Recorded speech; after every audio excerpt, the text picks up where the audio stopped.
Assalamualaikum warahmatullahi wabarakatuh. Alhamdulillah nahmaduhu wa nasta'inuhu wa nastaghfiruh wa na'udzu billahi min shururi anfusina wa min sayyiati a'malina. Man yahdihillahu fala mudilla lahu wa may yudlil fala hadiya lahu. Asyhadu an la ilaha illallah wahdahu la syarika lah wa asyhadu anna Muhammadan abduhu wa rasuluh. Allahumma salli ala Muhammad wa ala ali Muhammad kama shallaita ala Ibrahim wa barik ala Muhammad wa ali Muhammad kama barakta ala Ibrahim wa ali Ibrahim innaka Hamidum Majid. Ya ayyuhalladzina amanu taqullaha haqqa tuqatih wa la tamutunna illa wa antum muslimun. Ya ayyuhalladzina amanu taqullaha wa qulu qawlan sadida yuslih lakum a'malakum wa yaghfir lakum junubakum wa may yuti'illaha wa rasulahu faqad faza fawzan 'azima. Jamaah salat subuh rahimakumullah. Alhamdulillah, nikmat yang Allah berikan kepada kita tak akan mampu untuk kita menghitungnya. Hanya kalimat syukur kita kepada Allah Subhanahu wa taala berupa kalimat zikir yang kita ucapkan, terlebih kalimat alhamdulillahirabbil alamin. Segala puji milik Allah, Rabb, pengatur, pencipta alam semesta ini. Tiada daya dan upaya melainkan Allah Subhanahu wa taala yang memberikan kita kekuatan untuk kita bisa melangkahkan kaki kita untuk datang ke dalam rumah Allah ini, dalam masjid ini, melaksanakan ibadah wajib kita. Tentu kita bersama-sama ketika kita di akhir kehidupan kita dimatikan oleh Allah Subhanahu wa taala dalam keadaan kita tentunya beribadah kepada Allah Subhanahu wa taala. Kenikmatan yang luar biasa ketika ditutup dengan kematian, ketika kita melaksanakan ibadah, ketika kita mampu untuk mengucapkan kalimat terakhir kita, kalimat la ilaha illallah. Dan dengan kita melaksanakan ibadah-ibadah ini merupakan satu amaliyah penting bagi kita, terutama untuk kita memperbanyak diri kita untuk paling banyak untuk mengingat kematian kita. Karena Rasulullah SAW pernah mengatakan tentang seseorang yang paling cerdas. Ya, Rasulullah mengatakan yang paling banyak mengingat kematian, aksiruhum lil mauti zikran, aksaruhum lil mauti zikran, yaitu orang-orang yang banyak mengingat kematian. Wa ahsanuhum lima ba'dahu isti'dadan ulaika kal aqyas, dan yang paling dalam mempersiapkan diri untuk alam berikutnya itulah yang paling cerdas. Jadi insyaallah kita ini Bapak Ibu rahimakumullah, bahwa kita ini adalah orang-orang yang berusaha untuk cerdas, artinya mempersiapkan diri, bekal kita untuk kita nantinya menghadap kepada Allah. Karena kata Rasulullah, aksaruhum lil mauti zikron, yang paling banyak mengingat kematian dan yang paling baik dalam mempersiapkan diri untuk alam berikutnya itulah manusia yang paling cerdas. Hadis riwayat Ibnu Majah. Nah, salah satu upaya kita untuk agar kita menjadi orang yang cerdas untuk persiapan kita nanti menghadap kepada Allah, maka banyak amalan-amalan yang kita lakukan, seperti salat, seperti berpuasa sunnah, bersedekah misalkan, ataupun melaksanakan sunnah-sunnah yang lainnya. Nah, pada kesempatan hari ini seharusnya yang menyampaikan kembali ini adalah Ustadz Rastu Tadi malam beliau qadarullah WA kembali, katanya beliau sedang sakit nih, tidak bisa mengisi, jadi mohon untuk digantikan. Insyaallah beliau nanti mudah-mudahan di waktu yang akan datang bisa mengisi. Jadi kita doakan beliau sembuh dalam sakitnya, kemudian bisa mengisi lagi. Nah, kemarin ulun menyampaikan tentang adab-adab ketika kita memasuki masjid. Kami ulangi, ya, kita sambung kembali. Kemarin kita sudah memasuki beberapa poin. Kemarin ulun ulang kembali lagi ketika kita adab-adab kita ketika kita memasuki masjid, maka pergi dalam keadaan berwudu dari rumah. Ya, jadi disunahkan kita ketika kita masuk dalam masjid, kita pertama pergi dalam keadaan kita berwudu.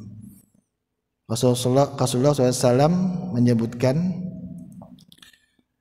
man tatahhara fi baitihi summa masya ila baiti min buyutillah liyaqdiya faridatan min faraidillah kana khatwatahu ihdahuma tahuttu khati'atan wal akhra tarfa'u darajatan.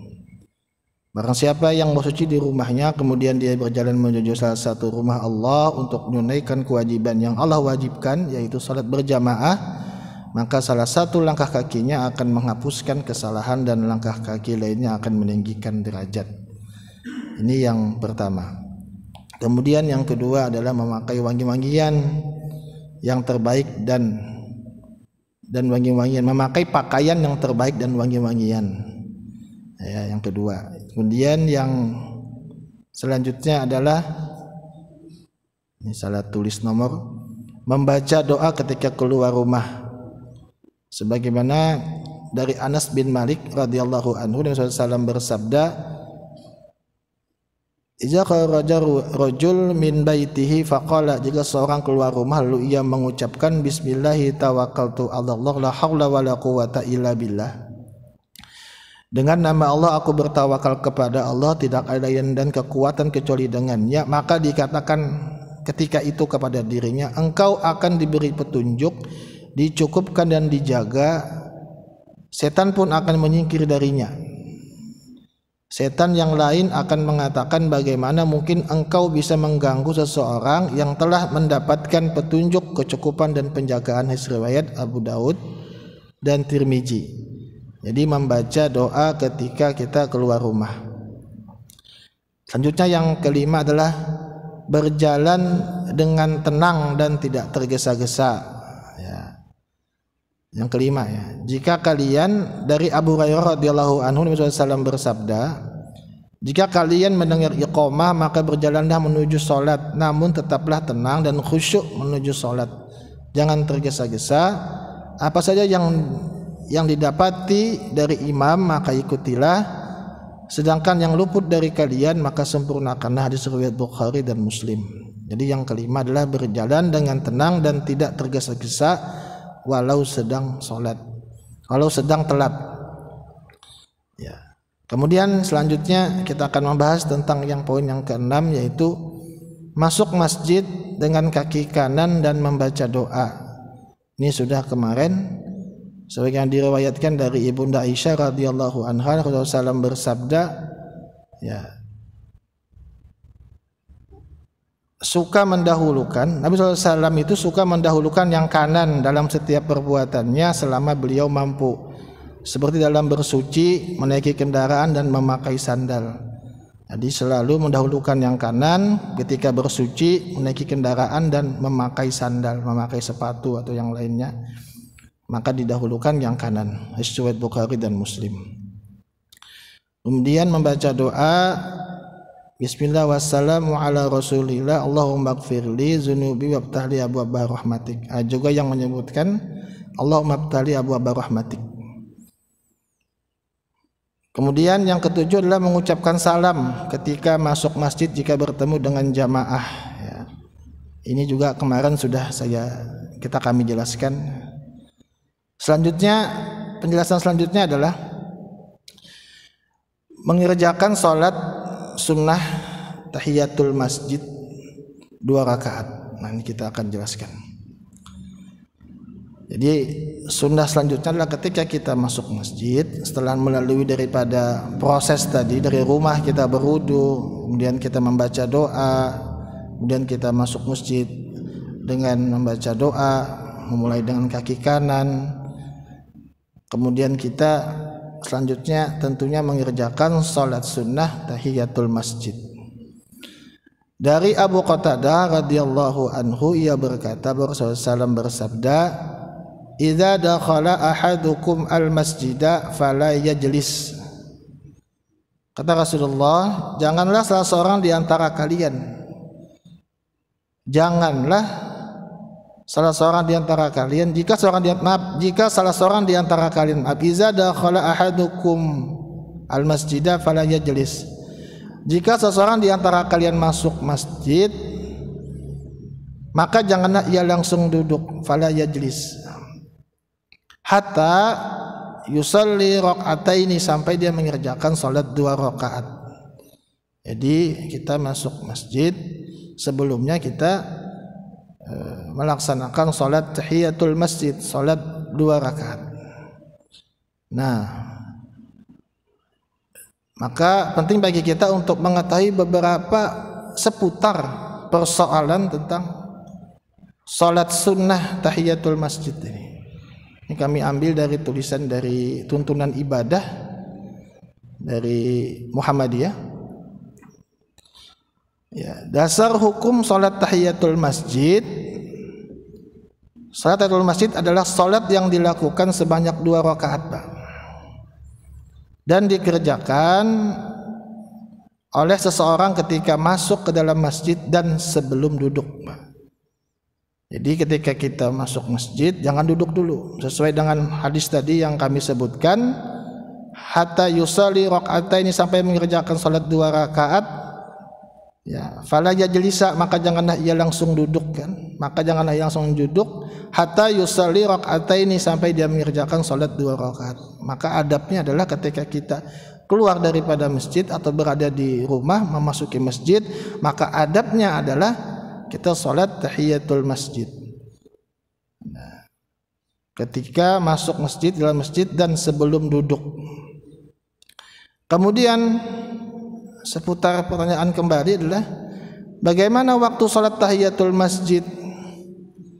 Nah, waktu salat tahiyatul masjid itu disyariatkan dikerjakan tatkala seseorang masuk ke dalam masjid sebelum duduk, baik di waktu siang hari, Pak, di pagi hari maupun malam hari.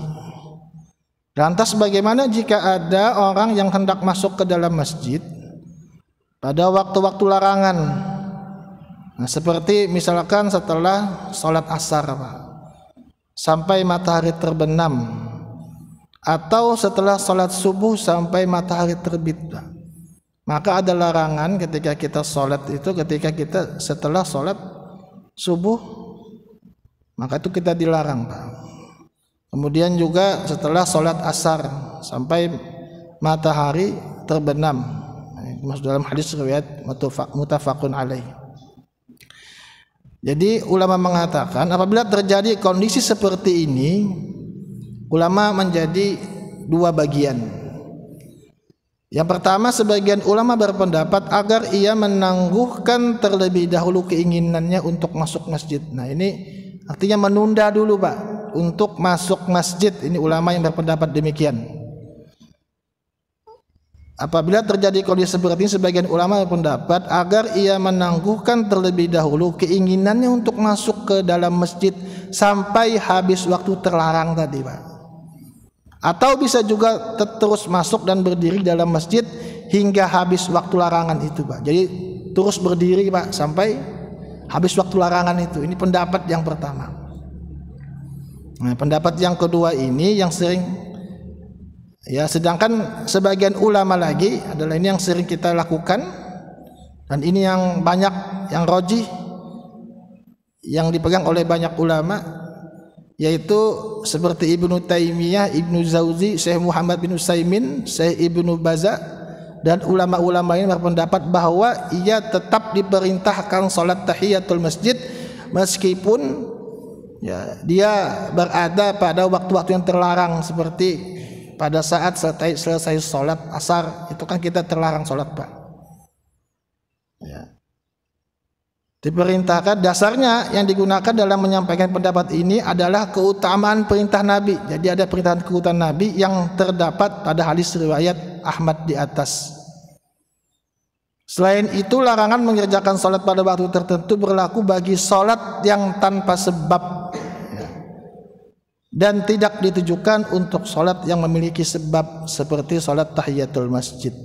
Jadi boleh, Pak, ketika kita mungkin berjalan, ketika itu kita sedang safar, ketika itu kita masuk masjid ya, dalam kita kan kadang-kadang, Pak, kalau kita safar dalam keadaan kita dinas, misalkan kita pergi ke masjid, Pak.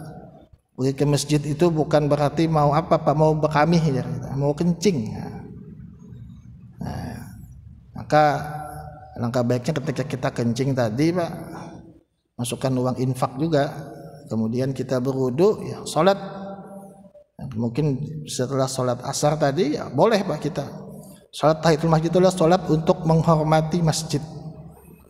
Maka itu dibolehkan, Pak, walaupun itu dalam waktu-waktu yang terlarang, karena ada sebab kita masuk masjid. Kemudian jamaah yang dirahmati Allah Subhanahu wa taala, masuk ke masjid dan menjumpai imam sedang berkhutbah, apakah tetap disunahkan untuk mengerjakan salat tahiyatul masjid? Jadi ketika kita terlambat ya, masuk ke masjid, ketika sudah imam sudah naik mimbar, khatib sudah sedang berkhutbah, maka apakah tetap disunahkan untuk mengerjakan salat tahiyatul masjid? Maka jika seseorang masuk ke masjid dan menjumpai imam sedang berkhutbah, maka ia tetap disunahkan untuk mengerjakan salat tahiyatul masjid, dan hendaknya salat tersebut diringankan, Pak. Maksudnya atau dipercepat, bukan berarti mempercepat gerakan, tidak. Artinya bacaan yang kita baca tadi itu yang mungkin beberapa harokat kita pendekkan. Bismillahirrahmanirrahim, kita pendekkan Bismillahirrahmanirrahim, Alhamdulillahirabbil alamin. Tidak boleh terakhirnya itu yang kita panjang pendek tidak boleh. Jadi kita harus konsisten akan mat ketika kita membaca Al-Quran. Kemudian bacaannya bisa kita agak percepat, bukan berarti kita mencepat-cepatkan bacaan. Di sini disebutkan adalah kita meringankan atau agak dipercepat. Ketentuan tersebut tidak berlaku apabila seorang khatib hampir selesai melaksanakan khutbah. Jadi ketika dia masuk masjid, khatib itu sudah melaksanakan khutbahnya dan ternyata sudah khutbah kedua atau mau selesai sudah khutbah ini, maka dia tidak diperkenankan untuk melaksanakan salat tahiyatul masjid, karena maka ia akan ketinggalan salat wajibnya, salat Jumatnya. Dalam hadis riwayat Al-Bukhari dan Muslim dari Jabir, ia berkata, Sulaik al-Ghaftani datang pada hari Jumat, sementara Rasulullah SAW berkhutbah, dia pun duduk, Pak. Jadi Sulaik Sulaik al-Ghaffani datang pada hari Jumat, sahabat Rasulullah, sementara Rasulullah SAW sedang berkhutbah, dia pun duduk, Pak. Maka beliau langsung bertanya padanya, "Ya Sulaik, kum farka' raq'ataini wa tajawwaz fihima." Ya. Wahai Sulaik, bangun, kata Rasulullah. Ketika Rasulullah berkhutbah, Sulaik masuk masjid. Nah, Rasulullah pun mengatakan demikian. Apakah boleh, Pak, khatib begitu, Pak? Dan ini kata para ulama hanya boleh dilakukan oleh Rasulullah SAW. Ya, karena Rasulullah ingin mengajarkan kepada para sahabat pentingnya salat tahiyatul masjid itu.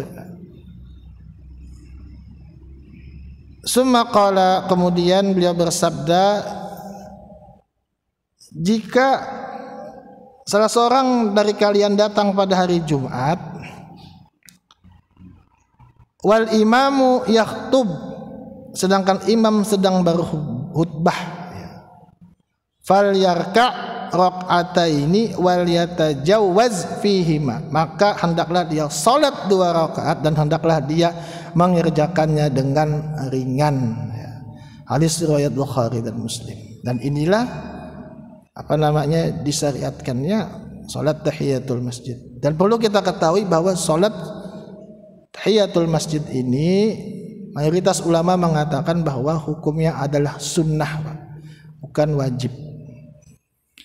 Kemudian contoh lagi, misalkan pertanyaan selanjutnya, kalau pian masuk masjid, kalau kita masuk masjid, kita lupa Pak, lupa mau salat tahiyatul masjid, bagaimana? Contoh ketika kita masuk masjid lupa duduk langsung kita, bagaimana itu?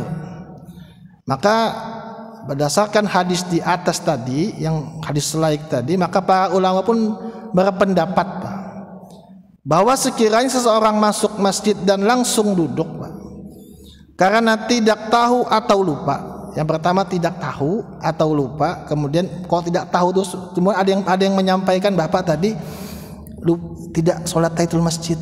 Nah, yang tidak tahu dia kita sampaikan, atau mungkin dia lupa, kemudian dia ingat dan belum mengerjakan sholat tahiyatul masjid, maka ia tetap disyariatkan untuk mengerjakan sholat tersebut Pak. Contoh masuk masjid, duduk lupa, setelah 10-15 menit ingat, nah maka tetap disyariatkan untuk mengerjakan sholat tersebut. Sebab orang yang diberi ujur karena lupa atau tidak tahu tidak hilang kesempatan untuk mengerjakan sholat tahiyatul masjid, dengan syaratnya Pak, jarak antara duduk dengan waktu tidak terlalu lama. Jadi tidak jelaskan di berapa menit Pak. Jadi tidak terlalu lama ini mungkin ya hitungannya ya tidak sampai dari 1 jam atau setengah jam. Kalau 1 jam juga kan sudah waktu berakhir Pak. Ya mungkin tidak lama, mungkin 15 menit lah atau 10 menit. Ingat pada saat itu maka kita pun melaksanakan sholat tahiyatul masjid. Hal ini dijelaskan dalam Ibnu Hajar dalam kitab Fathul Bari. Ya. Selanjutnya, seseorang yang masuk ke dalam masjid dan azan sedang dikumandangkan, bagaimana kita Pak? Ada azan dikumandangkan ketika itu, tapi kita ketika itu masuk ingin sholat tahiyatul masjid, azan dikumandangkan. Apakah kita langsung sholat? Apakah kita mendengarkan azan? Maka ini ada 2 jawaban. Yang pertama adalah sebaiknya ia sambil berdiri menjawab azan terlebih dahulu. Ketika dia masuk masjid, azan sudah berkumandang, maka diutamakan untuk mendengar azan dulu Pak, dan menunda sebentar untuk mengerjakan sholat tahiyatul masjid. Nah, dengan demikian ia dapat melaksanakan 2 perintah. Yang pertama, menjawab azan juga merupakan sunnah, dan kedua adalah mengerjakan sholat tahiyatul masjid setelah azan tadi. Rasulullah SAW bersabda, "Idza sami'tum an-nida'a," apabila kamu mendengar azan, faqulu misla ma yaqulul muadzin, maka bacalah seperti apa yang dibaca oleh muadzin. Kemudian persoalan yang lain Pak, persoalan yang lain itu ketika hari Jumat kalau terlambat datang. Ya, persoalan lain bagaimana khatib naik mimbar ketika terlambat datang. Kita takutkan ketika terlambat datang, ketika azan telah dikumandangkan. Lain kalau halnya kalau sholat yang kita tahu masjid tersebut azannya 2 kali Pak, azannya 2 kali. Tapi kalau seperti di Suhada misalkan, seperti di Bina Islam, seperti di Masjid At-Taqwa, nah itu azannya 1 kali, Pak. Bagaimana? Ketika azan telah dikumandangkan dan kita tahu di masjid itu azannya cuma 1 kali. Apakah kita menunggu azan selesai atau sholat tahiyatul masjid? Ini kan sering Pak pertanyaan begini.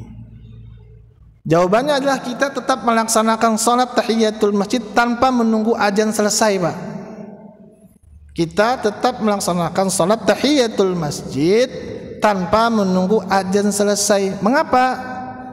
Karena mendengarkan azan itu sunnah, sedangkan tahiyatul masjid itu juga sunnah, Pak. Sama-sama sunnah sebenarnya, tapi di situ ada yang lebih utama. Karena ketika azan itu selesai, dikhawatirkan khatib sudah naik mimbar, kita belum selesai melaksanakan sholat tahiyatul masjid. Sedangkan mendengarkan khatib yang sedang berkhutbah itu merupakan rukun daripada sholat Jumat itu sendiri, dari ibadah Jumat itu sendiri, Pak.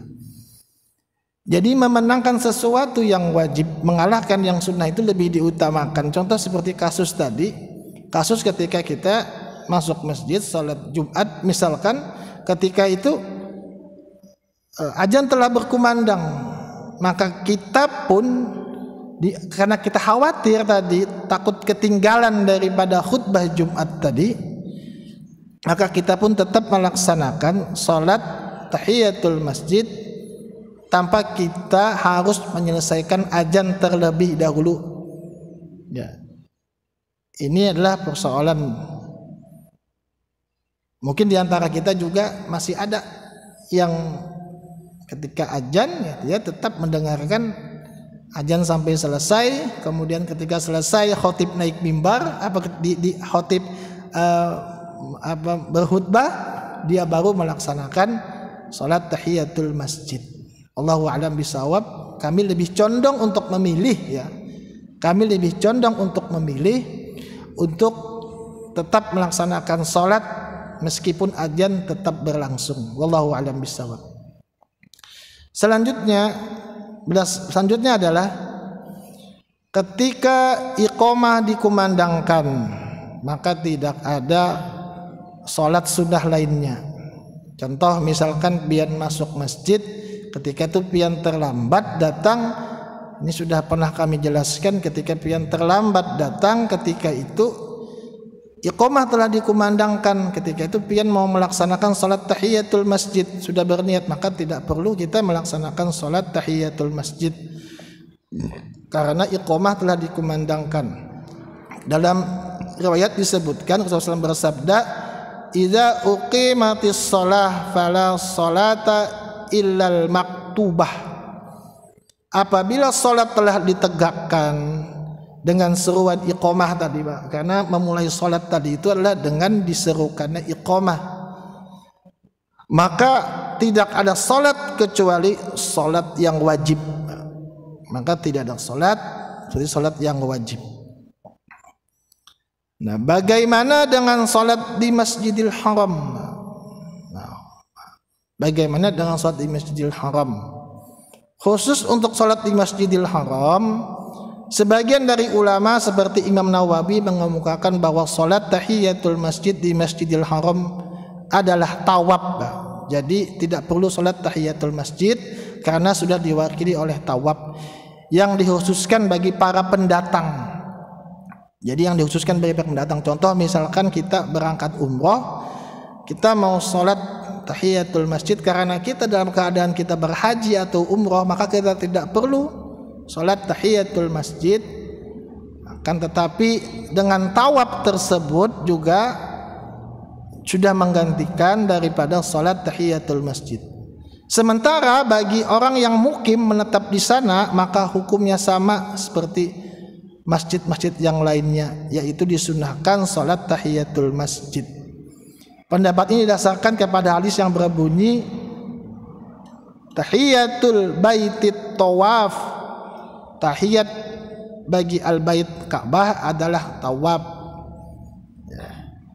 Namun demikian hadis yang dijadikan sebagai rujukan dalam masalah ini tidak sahih benar dan bahkan tidak ada asalnya dari Nabi Muhammad SAW. Untuk itu bisa disimpulkan bahwa salat tahiyatul masjid berlaku bagi semua masjid. Nah, ini juga ada pendapat berlaku bagi semua masjid termasuk Masjidil Haram. Dengan demikian setiap orang yang masuk ke Masjidil Haram, apakah dia itu pendatang ketika dengan umroh misalkan, maka tetap dianjurkan baginya untuk mengerjakan salat tahiyatul masjid jika ia ingin duduk. Kemudian lain halnya jika dia ingin langsung mengerjakan tawaf, Pak, atau dia ketika itu ingin langsung mengerjakan tawaf, maka tidak perlu untuk sholat tahiyatul masjid di Masjidil Haram. Akan tapi ketika dia ingin duduk sebentar, mungkin menunggu istrinya yang mungkin sedang ke toilet misalkan, ya, maka dia duduk misalkan, menunggu duduk misalkan, maka sebaiknya dia melaksanakan sholat tahiyatul masjid. Pendapat seperti ini dikemukakan oleh mayoritas ulama fikih. Ya, adapun dasar yang mereka gunakan adalah meneladani apa yang pernah dilakukan oleh Rasulullah SAW dan para sahabat. Ini baru masuk kita bab tentang sholat tahiyatul masjid, Pak. Belum lagi yang lain-lain ini, masih banyak sebenarnya, tapi tidak apa-apa, kita terus lanjut. Selanjutnya seputar pertanyaan, bagaimana jika seseorang berulang kali masuk masjid? Contoh misalkan habis sholat subuh ini ulun pulang ke rumah lagi, habis itu masuk masjid lagi, pulang ke rumah lagi, masuk masjid lagi misalkan. Bagian seseorang berulang kali masuk masjid dalam waktu yang berdekatan, apakah dia melaksanakan sholat tahiyatul masjid misalkan, berulang kali misalkan. Terkait dengan hal tersebut, sebagian ulama berpendapat bahwa ia tetap melaksanakannya karena itu sesuatu yang istihbab atau sesuatu yang disukai. Jadi mengulang-ulang salat tahiyatul masjid itu setiap kali masuk masjid. Ya, pendapat ini diambil An-Nawawi dan dipilih oleh Ibnu Taimiyah yang juga merupakan pendapat mazhab Hambali. Asy-Syaukani menerangkan bahwa salat tahiyatul masjid disyariatkan bagi seseorang walaupun acap kali keluar masuk masjid, sebagaimana ditunjukkan zahir hadis. Kendati pun demikian, sebagian ulama lainnya berpendapat bahwa seseorang yang keluar masuk masjid dalam waktu yang berdekatan, maka cukup baginya mengerjakan salat tahiyatul masjid satu kali saja. Jadi yang waktu yang berdekatan. Contoh misalkan bapak-bapak cuma keluar sebentar, mungkin misalkan cuma keluar ada yang manggil misalkan, maka tidak perlu bapak untuk melaksanakan salat tahiyatul masjid. Tapi ketika bapak keluar misalkan berwudu, itu kan waktunya agak lama, Pak. Berwudu atau bersuci, kemudian kita pun boleh melaksanakan salat tahiyatul masjid. Ataupun ketika kita pulang ke rumah, kemudian kita dipanggil kembali ada kegiatan di masjid, misalkan kerja bakti ataupun rapat, misalkan kita datang lagi ke masjid, maka kita pun juga disunahkan untuk salat tahiyatul masjid meskipun berkali-kali, Pak. 5 menit lagi, Pak, ya. Kita habiskan tentang ini. Kemudian salat sunnah rawatib dapat menggantikan salat tahiyatul masjid.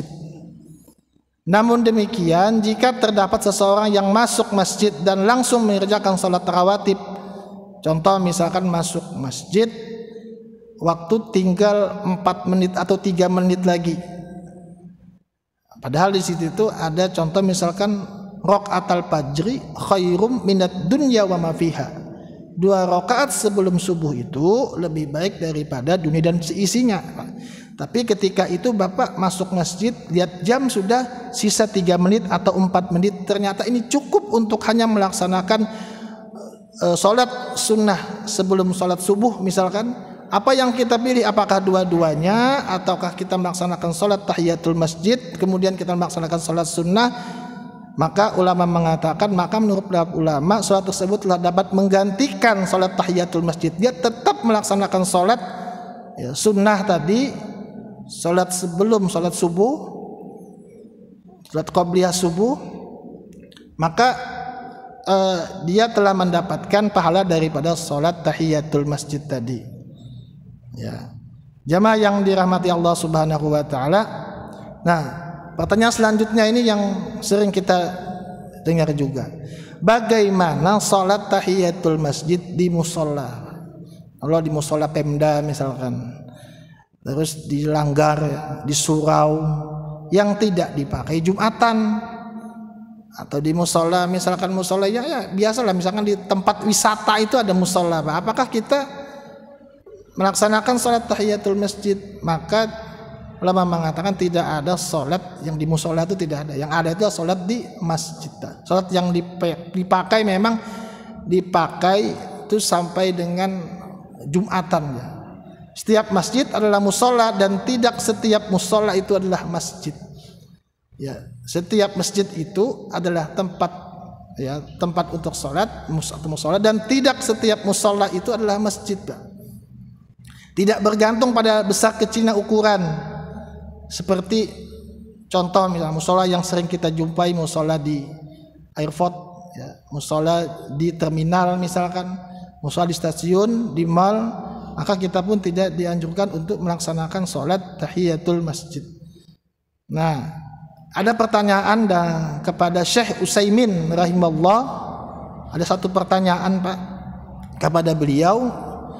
Pernah ditanya tentang bangunan atau tempat ibadah yang disewakan di kantor atau sholat dengan status sewa, apakah bisa dihukumi masjid? Nah, beliau menjawab, bangunan ini tidak memiliki hukum masjid, tidak dihukumi hukum masjid. Ini tempat sholat musola karena dimiliki oleh orang lain, bukan wakaf, dan pemiliknya ini berhak menjualnya. Ini hanya musola dan bukan masjid. Ini kata beliau, pendapat beliau, sehingga tidak memiliki hukum untuk sholat tahiyatul masjid. Kemudian beliau ditanya, berarti tidak dianjurkan sholat tahiyatul masjid? Nah, beliau kemudian menjawab, tidak dianjurkan, namun boleh didirikan sholat sunnah seperti biasa. Sholat sunnah mutlak misalkan, kita sholat sunnah saja, maka itu dibolehkan, tidak menisbatkan sebagai sholat tahiyatul masjid. Sebenarnya masih banyak lagi Pak. Ini hari ini kita satu pembahasan saja, yaitu sholat tahiyatul masjid. Memang agak panjang. Selanjutnya kita akan memasuki tentang mengerjakan sholat sunnah rawatib. Insya Allah kita akan masuk pada pertemuan yang akan datang. Mudah-mudahan Allah berikan kesehatan kepada kita untuk kita terus beribadah kepada Allah Subhanahu wa taala, istiqomah untuk menjalankan perintah-perintah Allah, baik yang wajib maupun yang sunnahnya. Kami akhiri, subhanakallahumma wa bihamdika asyhadu an la ilaha illa anta astaghfiruka wa atubu ilaik. Assalamualaikum warahmatullahi wabarakatuh.